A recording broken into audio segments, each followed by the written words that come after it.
આજે તો ગુલાબભાઈ પાસે 500 રૂપિયા પડાઈ લીધા. તો કોમેન્ટ કરો કેવો લાગુ. જય શ્રી રામ મિત્રો, ઘણા દિવસો પછી આપણા નવા વ્લોગમાં તમારું સ્વાગત છે. આંબેડી પહોંચાતા વચમાં પડી રેલગાડી.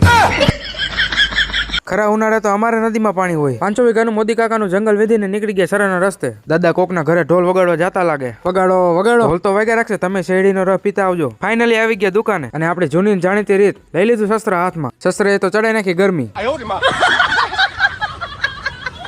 પછી શસ્ત્રને તેના ઠેકાણે મૂકીને ભગવાનને કરી નાખી દીવાબત્તી.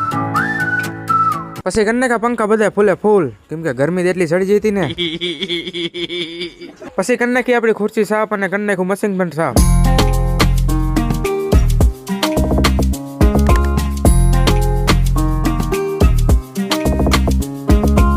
વાગી ગયો એકને ટિફિન લઈને પોગી ગયા પટેલની દુકાને જમવા. ગમે તે થાય 1 વાગે એટલે ખાઈ જ લેવાનું. શું મોથારીઓ ખાય? પટેલના ટિફિનમાં તો કીડીયું સડી ગઈ. અરે क्या करूं मैं इसका क्या करूं? કઈ નો કરે, 1 વાગ્યો ઘરસી લેવાય. જમીન આવી ગયા દુકાને અને દુકાને આવી જોતા તો કાળુભાઈ. લે કાળુભાઈ તો નીંદર માં જાને ડોફા નીંદરું ખરાબ કરે. તો કાળુભાઈ ભલે બારે ઓટા ઉપર હોતા હોય, આપણે અંદર જઈને જમાવી. તેના પેલા ટિફિન ટીંગાડી દઈ.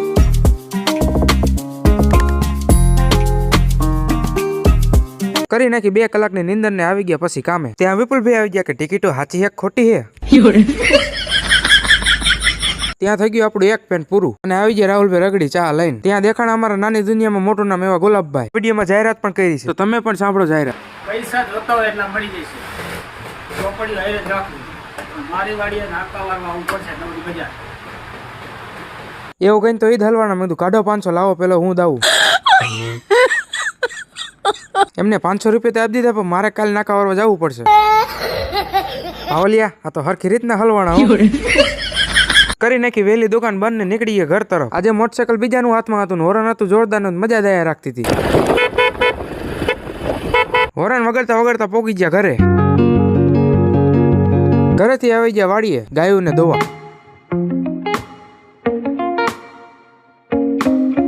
આવી ગયો હાથમાં દાંતેડું વાઢવાની હે સાયર. 5 જ મિનિટમાં સાયરના ઢગલે ઢગલા કરી નાખ્યા.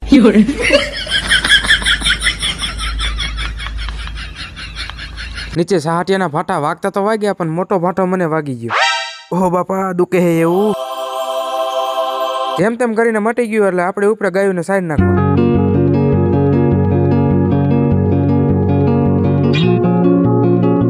હવે આપણે જવાનું હતું ઘરે અને બાઇક પણ હતું તૈયાર. આવી ગયા ઘરે. વ્લોગમાં મજા આવી તો લાઈક સબસ્ક્રાઇબ કરી નાખજો. મળીએ કાલે એક નવા વ્લોગમાં. ત્યાં સુધી જય શ્રી રામ.